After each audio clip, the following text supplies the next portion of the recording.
the lobby, they'll know your name. But all beautiful things come with edges and thorns, and the body you borrowed is starting to look kind of warm. So I stand back and I watch us fall as we break everything inside this hotel walls. Lost for rent and it called us out. So I hand back the key as the doorman bows. It just screams in the universe. I'll let that comfort me when I'm anxious. This life is beautifully ugly at times. We're just screams in the universe. I'll let that comfort me when I'm anxious. This life is beautifully ugly at times. It's beautifully ugly at times. It's beautifully ugly at times. It's beautifully ugly at times. It's beautifully ugly at times. So I stand back and I watch us fall as we break everything inside this hotel walls. You know the last for rent and it caught us out. So I gave back the key as the doorman bows.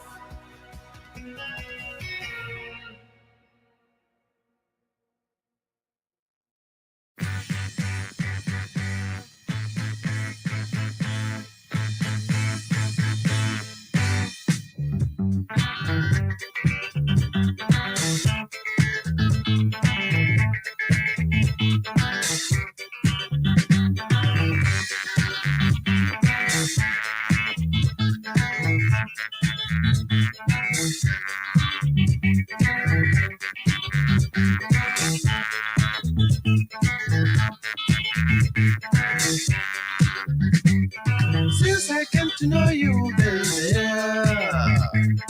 I've been telling you how sweet you are. I've been telling you how good you are. Now I want you to try to tell me how I look. Tell me, tell me, tell me, tell me, tell me, tell me, please tell me how I look. You look so good, fantastic man.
Mic check, mic check. All right, welcome everyone out here tonight. We do have a raffle going on.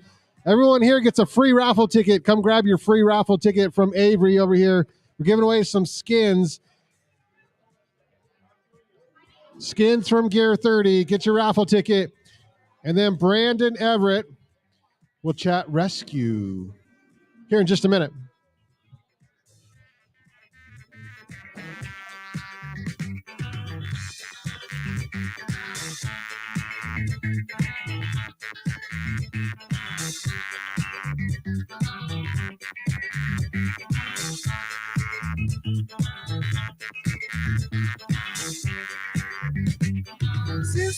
to know you, baby.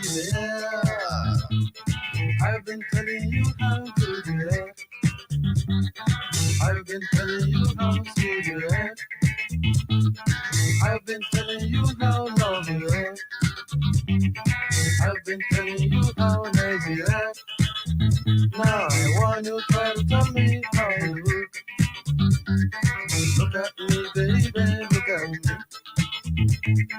Look at me, my girl, look at me. I want you to try to tell me how you feel about me, babe. I want you to try to tell me how I look. Tell me, tell me, tell me, tell me, tell me, tell me, please tell me how I look. You look so good, fantastic man.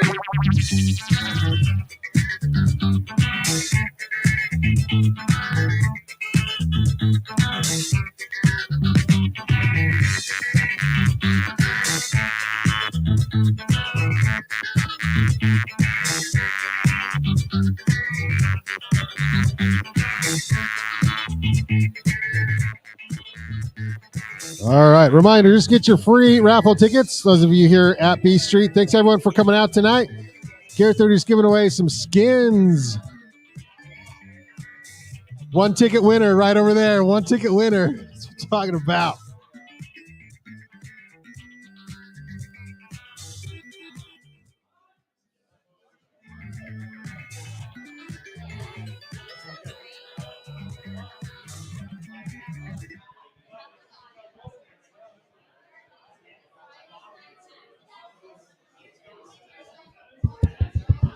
Hey, good evening, everybody. Let's go ahead and get started here this evening.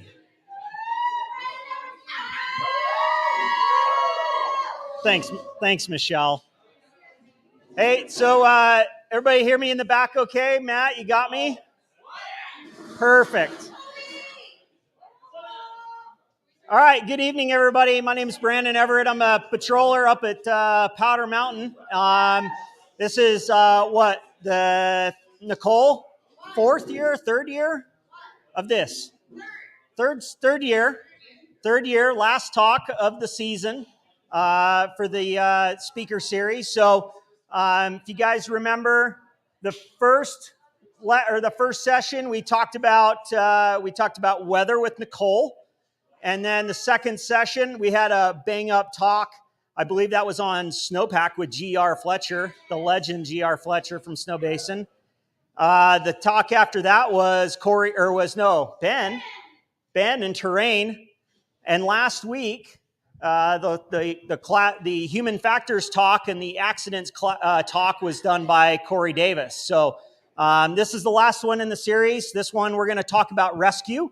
For those of you guys that have been here in the past, some of the stuff's going to sound really familiar, but I'm going to go into a little bit deeper dive onto some stuff that a not well-known accident here in the Wasatch, the northern Wasatch, over in the Cutler Basin area. So let's go ahead and get started. So if you guys take nothing else out of this presentation tonight, I think the biggest thing that you can take from here is companion rescue is the number one chance for you guys out in the backcountry, surviving an avalanche.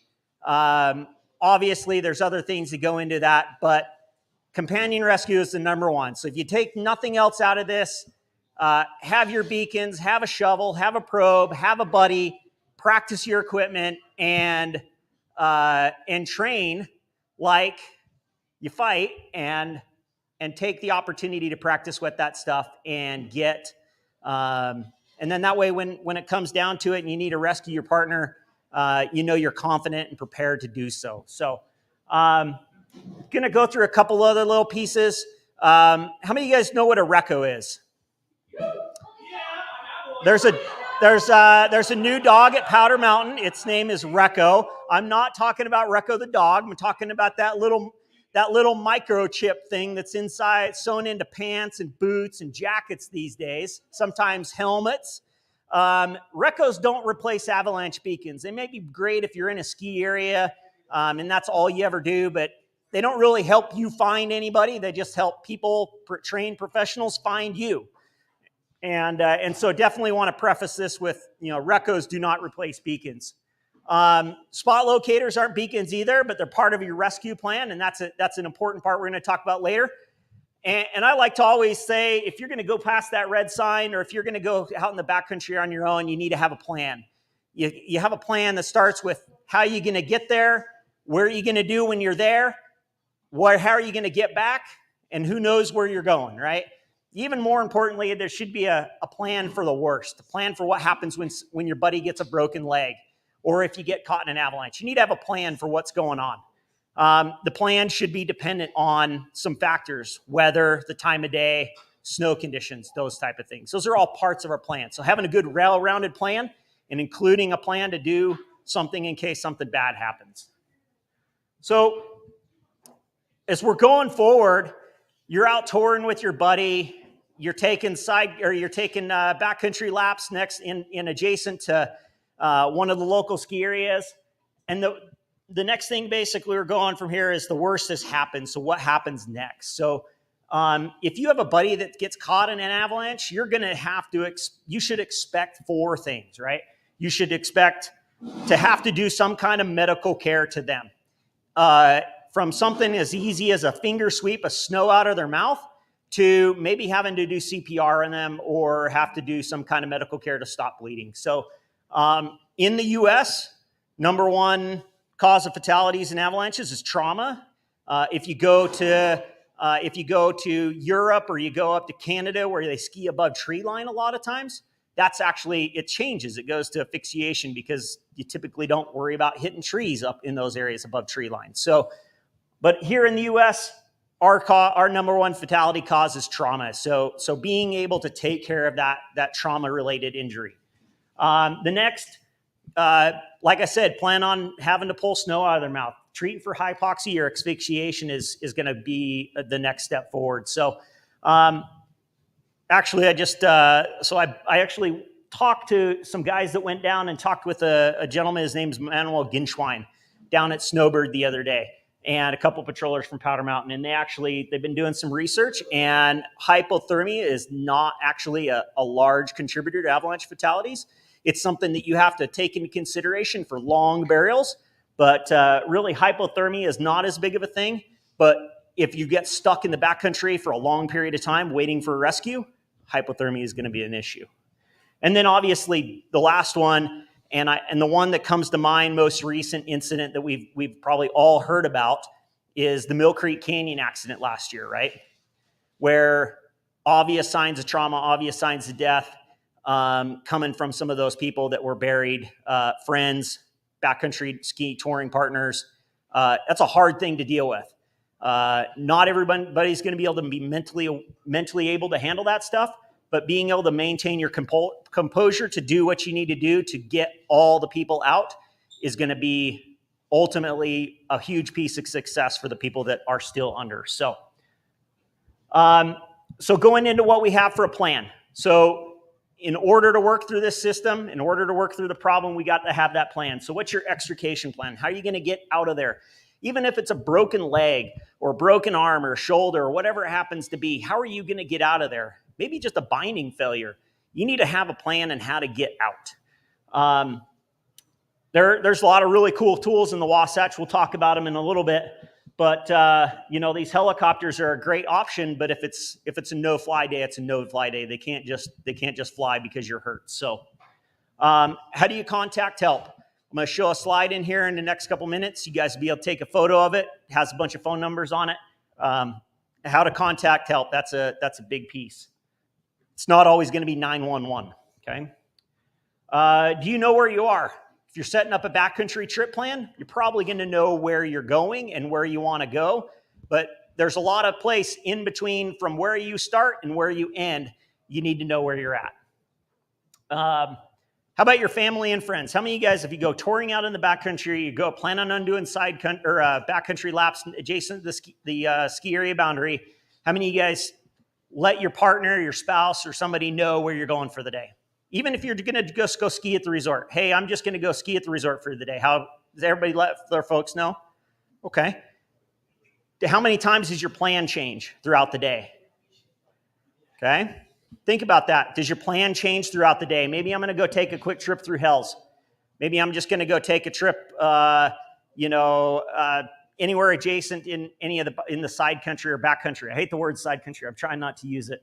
But any of the backcountry terrain adjacent to the resort. Your plan's going to change throughout the day based upon things. Are you letting people know where you're going? That's a big key, especially if you're skiing or riding alone. So how do you get out? That's a really hard one. A lot of us we're not prepared to be able to self-extricate somebody. And so even more so than how are you going to get out is how are you going to make somebody comfortable? Do you have the basic stuff to start a fire, or do you have the basic stuff to keep yourself comfortable for several hours until help arrives? How long does it take you to get out while you're in a good, everybody's happy and healthy? You can times that by like 3 or 4. If everybody's happy and healthy, you take that, times it by 3 or 4, and that's going to be how long it's going to take you probably to get out on your own without help if somebody's injured. So keep that in consideration. Do you have medical supplies and training to treat a serious injury? I wouldn't say you necessarily need to have, everybody needs a pocket mask and trauma bandages and all that kind of stuff, but some very simple, lightweight things can help take care of a lot of different things. And so having those basic medical supplies to take care of an injury if you have something is helpful. And then do you have what you need to spend the night? Been on a lot of not recoveries, but a lot of situations where we were unable to get into the victim, and the victim had to spend the night. One of the most recent ones I can remember is an individual traveled down the backside of Strawberry into Birch Creek Canyon. They ended up having to spend the night. So do they have the basic stuff? Can you start a fire? Can you hang out for a little while by yourself and make it through the evening time? So if you need to get help fast, this is the key. This is a key piece in this. You guys coming in, you guys can come up and come around, no big deal. If you need to get help fast, there's a few things that you're going to need to have, and you're going to need to be able to relay to people that can get you the help that you need. Your location, your exact location is best, but everybody's got a cell phone these days, right? How many of you guys ride with your cell phones when you're out ski touring, right? Pretty much everybody is riding with their cell phones. So that's a really good way to get your location and get that location to the people that need it to come find you. So knowing how to get that location is going to be super important. If you don't know how to get the location off your phone, Google it. I'm sure you'll figure it out. Do you have cell phone service? That's a big one. Wasatch, down to the central Wasatch, there's cell towers all over the place. The northern Wasatch, up where we're at, maybe a little less frequent, but you're going to have pretty much cell phone service most of the places you travel here on the Wasatch. So that's going to be super helpful. What are you wearing? How do you stand out in a bunch of trees? Are you wearing a green jacket and you're standing at a bunch of trees? How easy is it going to be for people to see you? We're going to go through, I've got a couple slides here that are going to show you how hard it is to see people from the air when they're wearing even a red and black jacket. So bright colors versus natural colors, it's your choice. You choose what you want to ride in, but it makes it easier to see you if you're in bright colors. Patient info, some very basic patient info to give to 911 is going to help get you the right treatment or the right care faster. So your age or the age of the patient, their sex, the mechanism of injury, or what happened to them, how they got hurt. Are they bleeding? Can you stop the bleeding? And did they lose consciousness? Those are some very easy things that you can give to a dispatcher that's going to prep that life flight person or prep search and rescue to know what kind of situation they're getting themselves into. Current and expected weather? Yes, Ben. So age, mechanism of injury, right? That all makes sense. But why is sex important? Male or female, okay? There are potential things with being a female patient. Maybe that 911 dispatcher asks you if the patient is male or female, that might spur some questions like, is there a chance that patient is pregnant? Because there's a whole bunch of other things that come into play if you're female that could potentially change the kind of care that you would be receiving. Does that make sense? Cool. Current and expected weather. We all know riding in the Wasatch, riding in the mountains, weather's constantly changing. You'll have a clearing 1 minute, and 5 minutes later, you're socked back in with clouds, and it may not be for another hour till you get good weather to be able to fly. So, especially if you're worrying about flying, or if you're looking at an overnight stay, knowing what kind of current and expected weather you're going to have to be dealing with it is important. The helicopter may not fly if there's heavy smog in the valley. That's just a fact of reality nowadays. If we're expecting or currently have snow or some other weather factors, helicopter may not fly. I think the biggest thing to take away out of the piece about what the weather is let the helicopter people decide if the helicopter can fly or not. Make the call, ask for help, and they'll find you a way to best get you the treatment or the help that you need. So this is a good slide to take a photo of if you want to take a photo of a slide. This is our wonderful partners over at Snow Basin with their Avalanche rescue dogs. And there's a bunch of phone numbers off to the side that could help get you help in the future if you happen to need it. So obviously 911 is the go-to, right? 911 is going to get you the fastest, most reliable piece. But these phone numbers are even more important than just getting help. If you happen to be riding in the Snow Basin area and you're in Hell's Canyon and you trigger an avalanche in the toilet bowl or someplace like that, and nobody was caught or carried or buried or injured or hurt or anything like that, a courtesy call to the Snow Basin Ski Patrol is going to save them a lot of time and effort and potential risk of their patrollers going out and looking for somebody who could potentially be buried. So these numbers are not just for calling in to get help, but also to let folks know that that everything's okay. So same thing down in the Central Wasatch. Alta Central is your phone number to call. So, and if you're in the Provo Area Mountains, Sundance Dispatch. So, everybody good? Sweet. So when we talk about rescue, everybody expects a couple things. When I talk to folks that they've either had to call for help or they need to get help, they expect a couple things. And a lot of times what they say, well, a helicopter's going to come and, all these trained medical people and all these really good skiers that can come and help me, and they're going to put me in a toboggan, they're going to take me down the hill. That may not always happen. It may just be 1 or 2 or 3 people that come and help you. You may not get the helicopter. You may have some guys being towed behind a snowmobile, or you may get a bunch of snowmobilers up to help you for search and rescue. So don't always expect the cavalry. This photo on the right here is an old grainy photo from the 90s. We're going to talk about this incident in a little bit. But that's a group of volunteers. A group of volunteers that don't get paid to do what they're doing, that come out to come help people when they're in distress. So, and then the photo there on the left, or I guess your right, is a photo from the Taylor's Canyon Avalanche recovery in 2005. And that's a culmination of effort. That's folks from WBR, Alta Snowbird, and Snow Basin in that photo. And so it takes an army to make this thing happen. When ski resorts are pulling patrollers out of their staffing to come respond to accidents like this, that's decreased staffing that they have at the resorts, and so that's a big thing. So in the Wasatch, we are really fortunate to have at our disposal some really awesome medical resources. And special medical resources in the form of helicopters. Lifelight, they're based out of McKay-Dee Hospital, AirMed based out of North Davis, Air Care based out of Ogden Regional, all really solid, top-notch programs.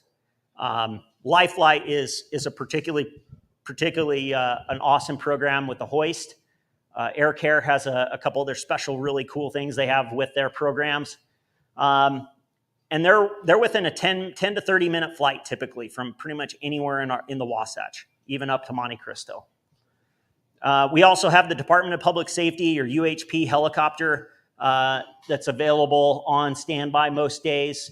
They run a hoist platform too. They're extremely busy these days. A lot of rescues going on down to the Cottonwoods, down in the Sundance, Provo. They even fly all the way down to Moab to do rescues in Moab. So they have a really awesome program too with the hoist. They can use day or night. And they also have a long-range transceiver and RECO system out of their helicopters. So really awesome program, really good group of folks to work out of there. And then I list here on the bottom 1 to 3 hours out, because it takes time for us to get together. And especially for the search and rescue folks, a lot of those folks are at their normal day jobs, working at Thiokol or working wherever they work. It takes some time for those folks to get off of work and to get out to go help somebody that needs help. So definitely extended time frame, but the patrollers and the search and rescue folks provide a wealth of knowledge, including dogs, recos, explosive handlers, those type of things to come help you if you need help. So, any questions on any of that stuff so far? Great. So, as a really good example, if you happen to see, you guys have probably all seen these flying around. That ship on the left-hand side, that's the Augusta 109, the Life Flight flies with the hoist. AirMed there, that's actually EC-145 that flies out of Park City area. It's a rear-loading helicopter. They don't load through the sides. And then the two ships here on the bottom right, those are the Department of Public Safety Highway Patrol helicopters, the A-Star B3s, both. And one of those ships has a hoist platform. I think the other one now does as well. That particular photo is down in Moab. We're going to see a video here, I think, next from a recovery they had 2 years ago down in Moab that these guys were a part of. So, yep. So we'll let this video play through. This is one of the really cool things the helicopters can do for us. We have the ability to use explosives out of the helicopters to make the area safe for the rescuers. So one of the things that we go through as rescuers basically the first thing we have to look at is make sure the scene is safe. If the scene is safe, then we're good to go in. If the scene's not safe, then we need to do what we have to do to make it safe so that we can go in so we're not creating a bigger hazard or more people injured or hurt or killed. So I'll let this play through real quick. I'm not sure where the sound's going to be. Hopefully it doesn't blow us out. Oh my God. Wow. So this is down off the Manti Sal's outside of Moab. I believe it was a snowmobile triggered avalanche that caught, carried, and buried an individual 2 years ago, just outside of the Castle Valley area, kind of going into the Castle Valley area. So this was a multi-day event. They had folks go in, throw in explosives, and then they had come in with several dogs from another resort. They only needed one and shot. And went through and That's picked how up. sensitive things We're able are to find in this person the buried in the South. snow, kind of over. I believe they were kind of right over here off to this side over here. So we have to go in and make it safe, and sometimes that's why it does take so long. That we'll talk about that in the case study that we're going to go through. But that's an important part for us to make sure we're not doing any additional harm to any of the folks that are there. So going to do a little deeper dive here with the helicopter. So a couple key things for the helicopter show is helicopters don't bring backboards. They bring a litter. They might come with some stuff to help, like this bag here for the hoist system. That's called a Bauman bag. It's what you put people in to get them out. That's how they hoist people out. But you need to be able to be in an area where they can get to you readily easy. If you're stuck in a bunch of really tight trees, you're probably going to have to pull the patient out of there. Those are all things you can do to get you help quicker. Life Flight and Department of Public Safety hoist systems. So the big thing between those two is Life Flight comes with medics. The Department of Public Safety folks are not guaranteed to have an EMS trained person. They are search and rescue only, not medical related services. So keep that in mind. DPS has the Reco and the long range receiver, which I mentioned already. A lot of people, when I talk about helicopters, they ask, well, how do I talk to a helicopter if I don't have a radio to talk to them with? One easy way to do it is you're going to go through 911. A lot of times you can tell 911, and you have to remember there's going to be like a minute delay. You can tell 911 that you can see the helicopter about where it is in reference to your position. And then you can, if it's at nighttime, taking your cell phone and holding it to the sky with just the screen lit is a really good way to show them where you're at. Really easy way to show them where you're at because they all have night vision goggles on. They can see really well with that. So just remember there is a delay if you're talking through the phone. Another thing a lot of people don't recognize is, this service that they provide comes with a cost. Your gear stays. They're not worried about your gear. They're not worried about your brand new skis or any of that other stuff. They're not worried about your backpacks. Your stuff stays. So get it all cached up in a nice location for it to spend the night or to spend a couple days until you can go back up and get it. But your gear stays. And then day versus night. Big consideration. Nighttime hoists are really, they're super dangerous and they're very high risk. And so if you're planning on getting hoisted at night, make sure you're in a nice wide open area if you can be, so that they don't have to put themselves at undue risk. So how do you help for an efficient, fast and efficient rescue? Don't put yourself in harm's way. The helicopter comes and lands on the ground next to you. Okay, don't go standing up and running over to the helicopter. Just stay where you're put. They'll come talk to you. Stabilize the patient the best you can.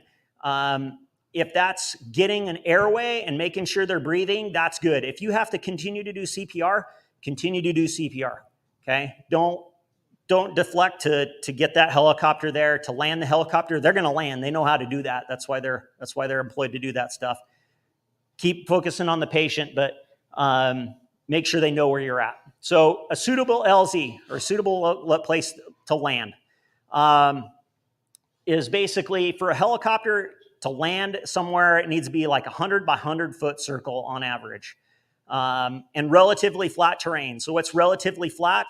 If you can slide on it freely with your skis, it might be too steep. So that's a really good point of reference. If you can, and if the snow is really deep, take the time to pack the snow out around where the helicopter would land. That way the helicopter can come in and land safely and efficiently. And then I steal this from my summertime work. This is one of our 10 standard fire orders. It's good: be alert, keep calm, think clearly, act decisively. I think it fits really well into this rescue piece, because if you're aware of what's going on around you, it allows you to be calm. Being calm allows you to think clearly, and thinking clearly helps you to act decisively. So take that little tidbit. That's like a pearl, I like to call them. So any questions on rescue stuff? Anything that we covered? That's a review from a lot of stuff that we've covered in the years past. I want to take a little deeper dive now into not a real well-known accident that happened in 1995 up here in the Cutler Basin area. How many of you know that the first avalanche-related snowmobile deaths were in Cutler Basin? Sweet. Then this should be a really good learning opportunity for pretty much 98% of the people in here. January 14th, 1995 was the first snowmobile-related avalanche fatalities in the state of Utah. Hard to believe it, but they were right there up on the Cutler Basin ridgeline. So let's go in and talk about it. I'll explain to some of the pictures here. This is, anybody identify that ridgeline right there? What is it? Hogsback? Cutler Ridge. There you go. We can use the backcountry ski map names, or we can use the common terminology. I like common terminology. For those of you, all right. I like to name a lot of things at the resort, and people don't know what they are, but I know what they are. That's all that matters. I talk to myself all the time anyways. So, what's that? Where's the roost? I'll show you where the roost is tomorrow. So, so Cutler Ridge here. This is with Cutler, basically the Cutler Ridge Trail, the summer trail. If you come across here, there's a bunch of switchbacks, and eventually you get the big switchbacks that take you up to Ben Lomond Peak, right? Everybody know where we're at? Yes. Okay. Our focus area is going to be this area right here. Hey, Ben, what is this called? I'm not going to say it out loud. What is it called on the map? Bailey Cabin Springs. All right, so I'm going to catch a little bit, give you guys caught up to where we're at. So we're taking a time warp back to 1995. It's around 11 o'clock in the afternoon. 4 snowmobilers left the North Fork parking lot and went for a ride up the Cutler Basin area. It was 4 males, anywhere the age of 25 to 30. I don't remember what each one of the ages is. It doesn't really matter.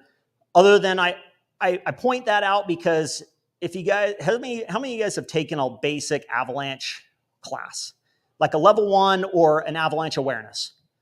Okay, that category right there is what? It's I wouldn't say reckless, but they're high risk. That's why our insurance is high when we're young. But that's a high risk area, right? That's a high risk age group and a high risk demographic, right? So I'm going to point out some of these things because I'm betting that there is maybe 30% of the room probably fits in this category in some portion of it. Probably 70% of this room fits in the male category. So a little bit of weather stuff from the Google machine and some folks that I've talked to that were a part of this rescue or this recovery. They've had prolonged northwest winds ahead of the storm that came in, and we had rain, 40-degree temperatures in the Ogden Valley for several days prior to that, rain and new snow several days prior. So a couple things you throw out of there. If you think back to Corey's talk last week, and he talked about the 5 red flags, recent snow, warming, winds. So we're getting some of these pieces already, right? The group of 4, they did not have beacons, shovels, probes, or any other rescue stuff in the group. One person had a cell phone. I remember my dad's cell phone from 1994. It was about a little bigger than this microphone, and it had a long antenna on it. But they had a cell phone at least, right? But there was no beacons, shovels, or probes. Okay.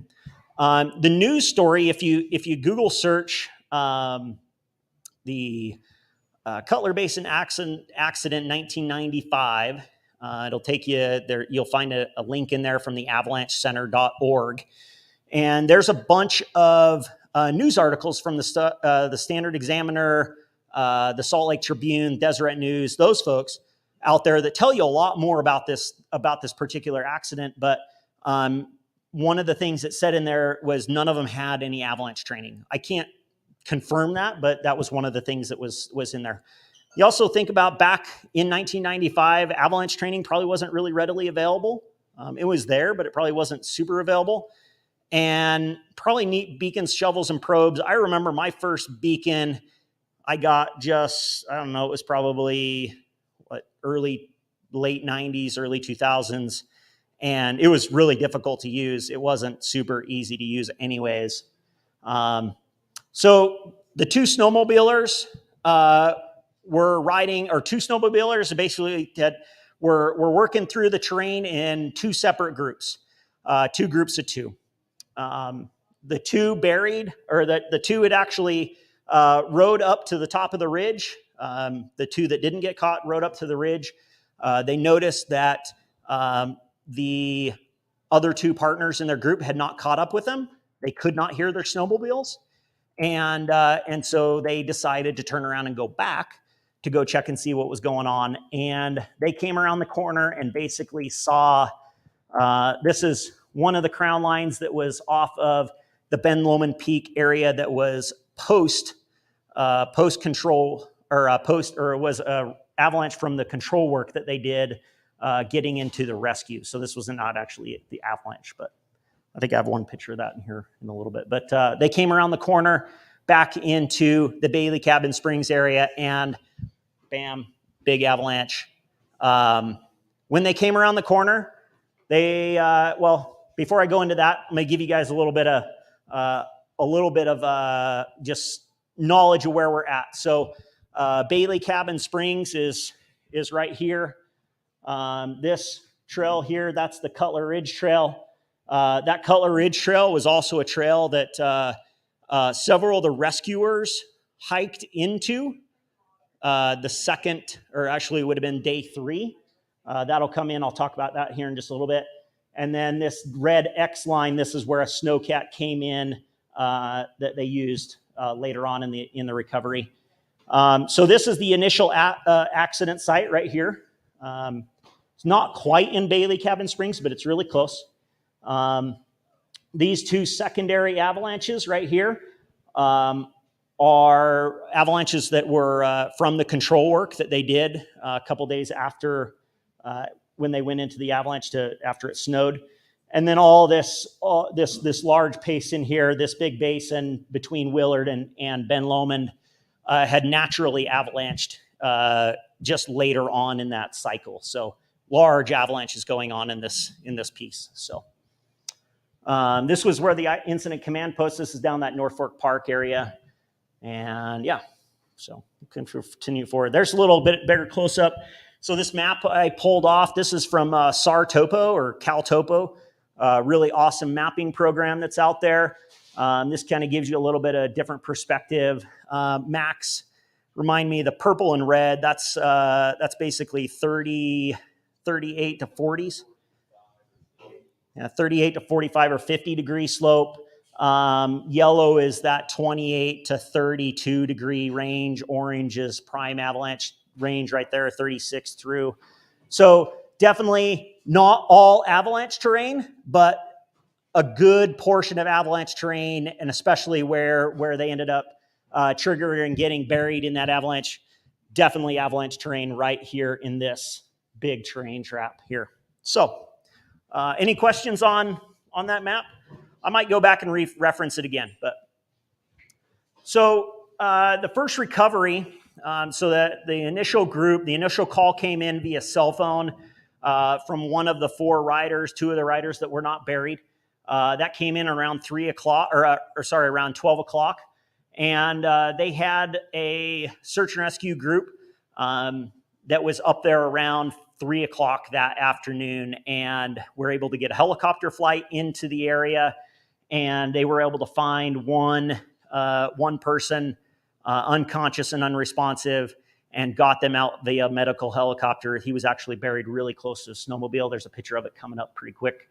And then 9 days later, the second recovery was made. The second victim was found here, just below this group of trees, about 17 feet deep. That was 17 feet deep after they had used a snowcat multiple times to remove snow off the top because the probes were not hitting the ground.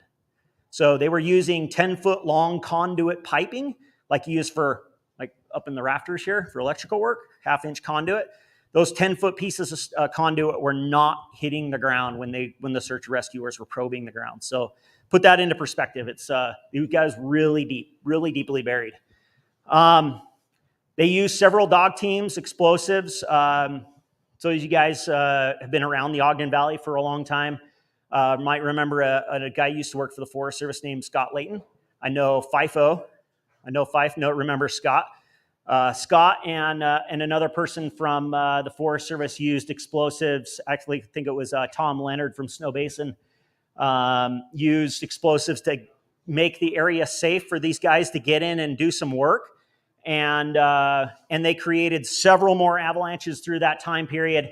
That one to the north and the one to the south occurred when they were doing control work. And then the ones all in that in the basin there, those were all natural avalanches that happened the night of the accident. So, yes. I do have a question. Yes. Okay, so you may not know this. What was the snowpack like when this happened? You know, Nicole, I've asked a lot of people, and so I talked to all my sources. So I got a couple sources. I'm happy to tell you who they all are. Jeff Malin, who was the sheriff search and rescue deputy at the time, and Kay Chapman, who was our patrol director at Powder Mountain for a long time, were my two main sources. And then I have a few others, but there is no record of snowpack related data or anything in the write-up or the write-up or Ben Lomond in any of the data that I could find. They are currently taking all the archived records and moving them into digital platform, and that's where it is on the Avalanche Center's website. It was really hard to actually find an actual location. There's a lot of conflicting information out there, but so what I do know is I was told by both people that it was a very snowy winter. A lot of snow, and the recent snow was that northwest wind had loaded a lot of the stuff. Kay Chapman told me that we had a lot of problems at Powder Mountain on the road because of that northwest. Based off like a recent storm? They were, yeah, they were thinking it was small storms with prolonged northwest wind loading that particularly this ridge line here, which would be a more westerly ridge line. So I didn't have any, there's no evidence out there was a persistent weak layer or buried surface hoar or anything like that. It would just seem like it was a lot of new snow, short amount of time. 1995, might have to go back and do some looking in our data. So several dog teams were used. They had called in some dog teams from Alta and Snowbird. They used explosives. Ultimately, the rough estimate and size, they did things a lot differently than we do nowadays.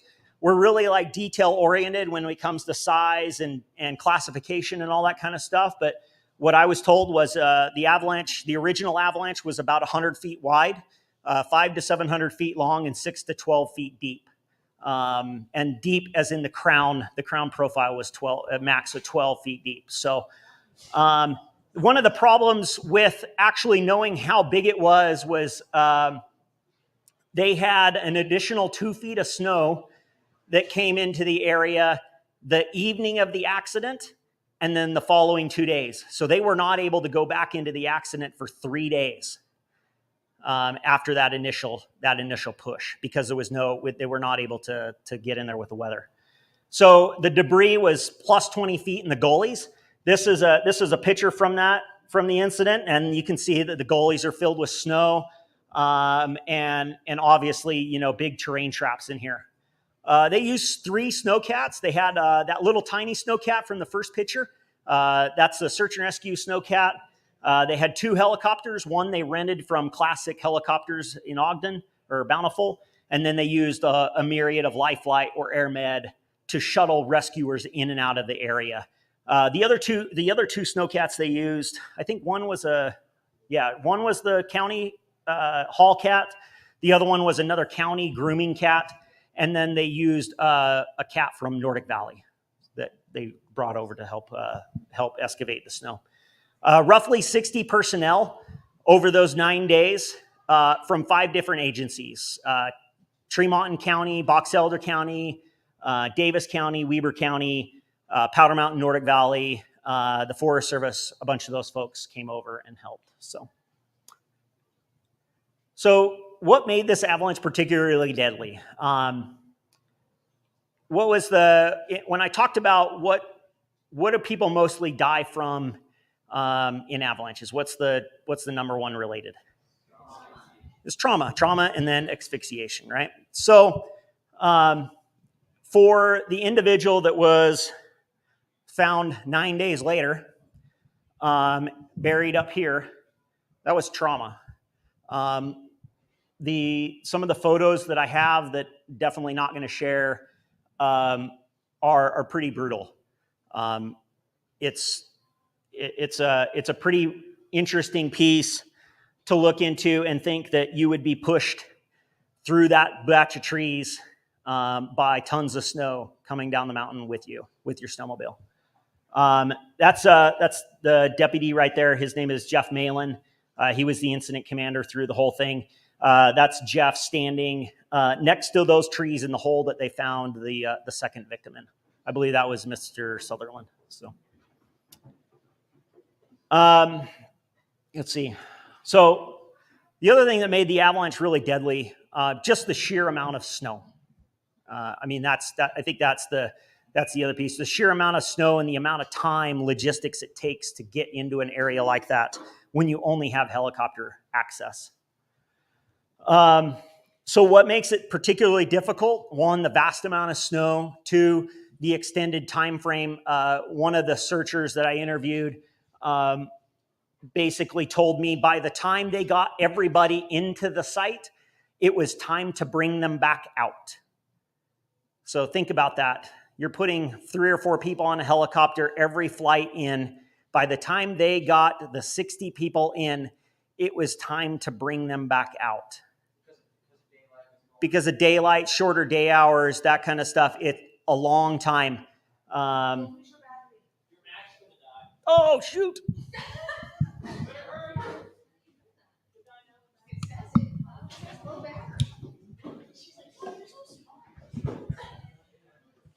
Thanks, Nick.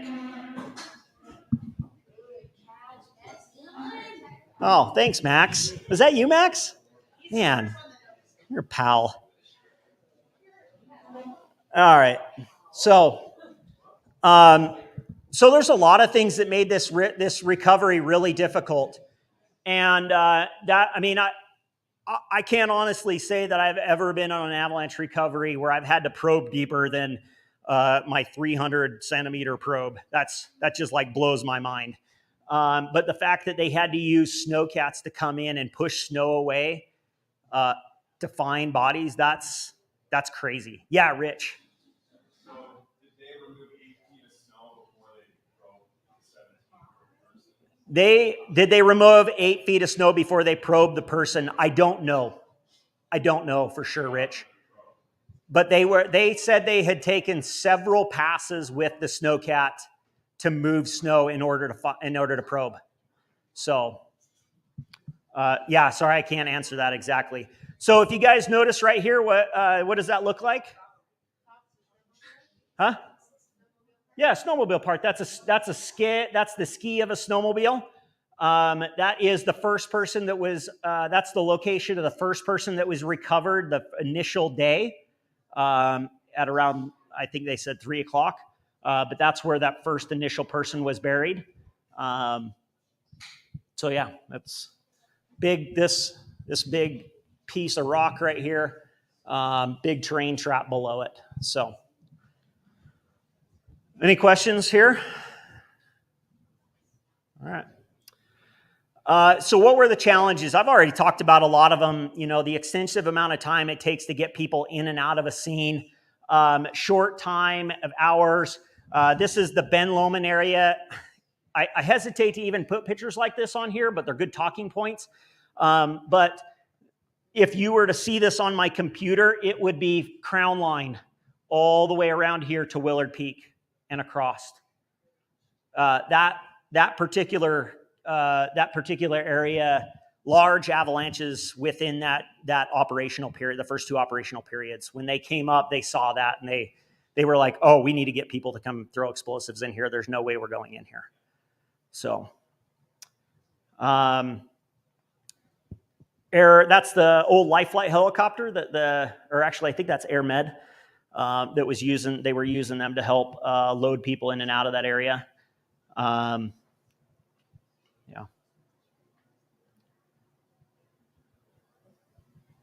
So what can we all learn from this?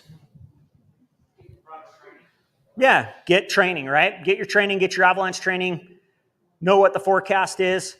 How many of you guys were backcountry skiing or skiing around the Wasatch in the 90s? Okay, how did you get the avalanche forecast? Beep, beep, beep, beep, beep, beep, right? You listen to the line. Hey, this is Drew Hardesty with the Utah Avalanche Forecasting Center. or Bruce, right? Good, or Evelyn, depending on the morning. I remember listening to that phone call. Like that was my phone call when I came around the dam at the canyon. It was like that was my thing. I just pushed the button, listened to it, driving up the canyon. That was what I did. That's how you got the avalanche forecast back in the day. So how do we get the avalanche forecast now? Yeah, you go on the Google machine. Oh, look, my light's on. Go on the Google machine and you can get the avalanche forecast emailed to you. You can get it online off the intranets, and it's pretty easy to get nowadays, right? Technology's at your fingertips. I can't honestly say that either two individuals would be alive if they had beacons or shovels or probes that day, if all four people in the party had those. The first person that was buried was only a couple feet deep. I think the initial report was maybe 6, laying near his snowmobile. So he probably would have been found fairly easy. But I can't honestly say that he would be alive. If he was drug over that set of rocks, or if he was pushed through any of those trees or ran over by his snowmobile on the way down, there's just as good a chance that he would have been dead because of trauma anyways, right? But definitely something to think about. So how do we learn? We now have this awesome technology, these beacons and shovels and probes, and places at Powder Mountain and Snow Basin that we can go practice these skills, right? I'm going to put in plug in right now. Saturday up at Powder Mountain, they're doing the patrol is doing a beacon clinic in the beacon park. A beacon party in the clinic at the top of Hidden Lake. What time are we starting, Nicole? 11 to 1. So if you have a beacon, you want to learn how to use it, or if you want to practice your skills, come on up. But what else can we learn from this? So one of the things that I'll get to you just a second. One of the things that I personally took out of this was we've evolved immensely over the years in terms of avalanche searching. This is a technique that used to be done, was trenching. If you can imagine trenching large amounts of snow and how much time and effort it takes with these big, large grain snow shovels, we're now down to smaller, more compact, lightweight shovels, and we have this really cool technique of starting downhill from where we get our beacon signal, from where we get our probe, and we shovel into the snow, right? Instead of digging downhill into the snow to create just a hole. So there's all these things we've evolved in training, we've evolved in technology over the years. That's what some of the things I pick out of this. You had a question. What if you don't have a beacon for the beacon party? Okay, there you go. We'll have loners or demos. Yes, Kim. Yeah, so the dogs actually didn't find any of them. The dogs had indicated on a lot of spots, but none of them actually were the spots where they were found. So they were all found by probe line. Yeah, so they had the snow. They took the snowcat, moved the snow out of the way, and then they would go back over the terrain. So one of the things the reason why it led them to where they were for the second person was the snowcat unearthed a shoe or a boot. The boot had actually been ripped off the person's foot, and they used that boot to use that obvious clues, like working up a terrain piece to find it. So, yeah. Yes. So you mentioned the first people. What about the other two? The other two people were fine. They rode up onto the avalanche. They looked around for a little bit and decided that they were going to be no help, and they needed to go get other people to get them help. So.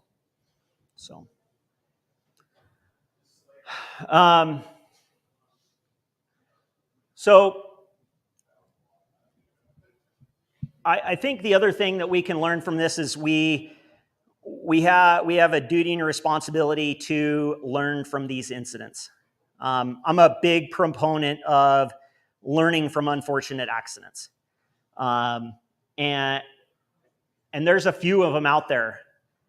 There's, how many guys, Rich, were you around in 2007? Were you patrolling? Were you patrolling at Basin in 07? So this particular accident in 07, I was not at Basin, but this was a near miss. A person buried up to their head or up to their eyes, left hand sticking out in the Hells Canyon area. Escape or going out through the ski area boundary. This one, I remember this one very well. I've talked about this several times. This is the Smedley accident in March of 2005. Multiple day event. Weather pushed us out of the scene. Multiple days. Increasing avalanche danger pushed us out of the area multiple days. Not knowing where the last scene point was probably delayed a recovery several days, this being the burial site. We spent a lot of time down here probing in the toe of the debris because we didn't know where that last scene point was. Partner came back and said, the last time I saw them was right here. And that was basically, they flew a dog up to the top, dog alerted, like as they got out of the helicopter, went straight into the burial site, and we had Mr. Smedley back to his family by 3 o'clock that day. So, no. Yeah. I think it's worth mentioning that, like, 1995, dog training wasn't the same. Yep. And there weren't like 5 dogs. There were probably only a couple of dogs. Yeah, there was 2. It was Lucy, and I don't remember the other dog's name, but they were like the only 2 dogs in the Wasatch. So, yeah, dog training was definitely not the same, Rich. I would agree with that. I think you use the dogs we have nowadays on an incident like that, I think it would be a different outcome for sure. January 24th, 2010, Todd Bell exited the Snow Basin boundary out of No Name through Hells Canyon. Todd started an avalanche, and he was buried in that avalanche and recovered several hours later. At the very same time the Todd Bell incident was going on, there was another incident, and that was in Coldwater Canyon, where a group of skiers and snowboarders had exited the No Name gate, heading towards what they thought was Hells Canyon, but went out the fakey ridge line and got dropped into Coldwater Canyon. Fortunately for those individuals, unfortunately for those folks, they triggered numerous avalanches on their way out, trying to get back into the area boundary, and they were later picked up on the ridge line by Life Flight. 4 separate picks. I believe there was 4 people in that group. All while this was going on, just a ridge line away. Craziest day. I think that's the craziest day in my patrolling history. Rich, you were up there. Were you around for that one? No. No. I get you guys. I get you and Hanson confused. I forget you and Hanson. I get you and Hanson confused. So, yeah, by far like one of the craziest days I think of my patrolling career. So,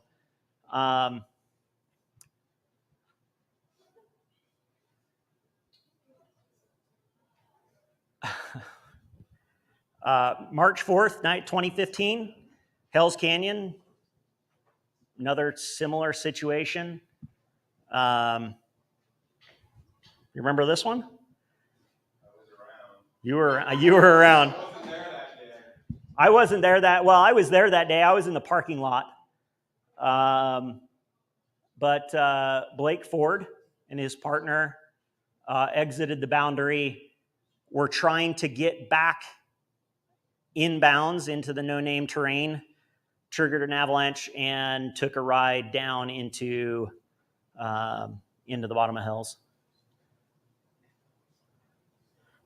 I don't know if you guys have noticed in all of these slides, but or in all these avalanches, with the exception of that first one, all of these avalanches required the use of explosives to go in and make the terrain safe for the rescuers to go into. That takes time.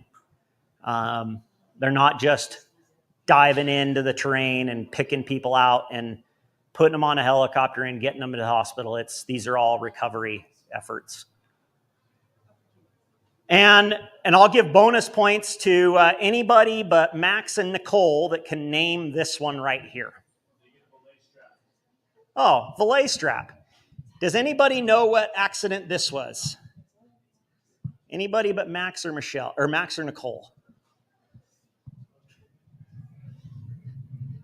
Max, do you know what it is? No, we don't know what it is. 1985, I believe. It's 3 or 5. It's 3 or 5. Good job. There you go. So this is right outside. This is right outside the Powder Country Woody's World sign line. I know. This picture right here, because I have better pictures too. This is just one that I thought this is out of a book called Snowy Torrents.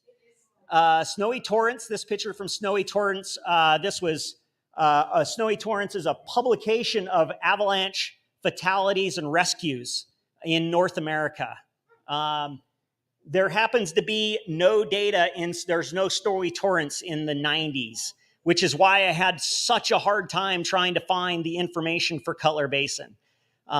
So I'm hoping to turn a lot of this data over to the folks that do Snowy Torrents, and hopefully we can get it in the system, because this is the folks that I interviewed for this stuff. These are folks that have been out of the business for 10, 15, 20, 30 years probably. And the only way that we can go forward and make ourselves better is that we learn from these things. We take the mistakes of others, we learn from them, and we go forward and we don't make those mistakes again. So this is the Beacon slide path. This is just outside the Woody's World boundary at Powder Mountain. Beacon, who it's the last name of the individual that was caught and buried and killed in that slide path, and his friend Daniels were skiing this. It was about the mid 80s. And Kay Chapman, the individual who was the patrol director around for the Cutler Basin accident, was actually on scene this day and was a part of this rescue. So, yeah, not a common place, but it's definitely outside the area boundary where we don't do control work. So, yeah. Yes? I have a question. Yes, go ahead.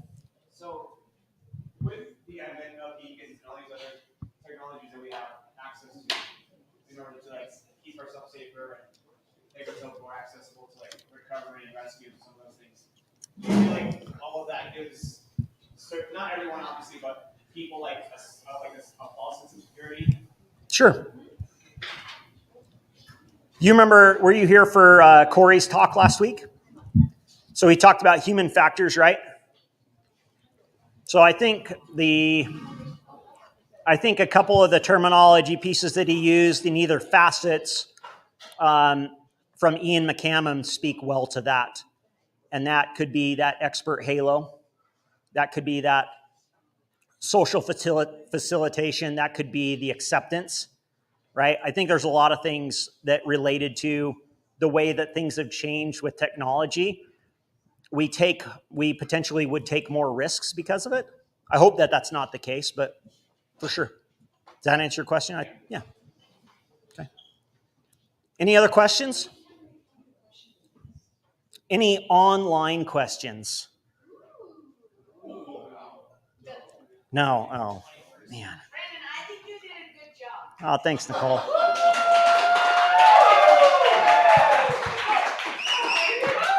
So if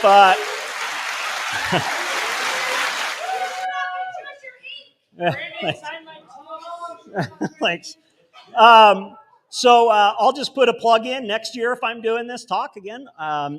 We might be talking about this incident here. I'm going to do some digging on this one. I might be talking about this one. There were a couple other incidents that I uncovered while I was doing my research for this one. There were a couple of fatalities in the Willard Peak, the Willard Basin area.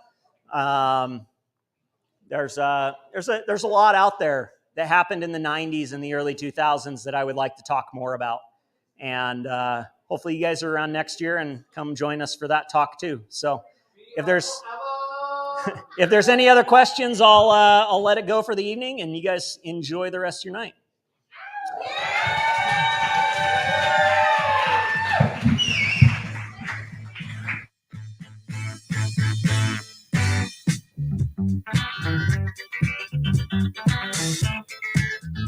All right, thanks again, Brandon. Last chance for raffle tickets. Everyone here gets a free raffle ticket. Come on over to the table. Thank you, Gear 30, giving away some swag tonight. Skins.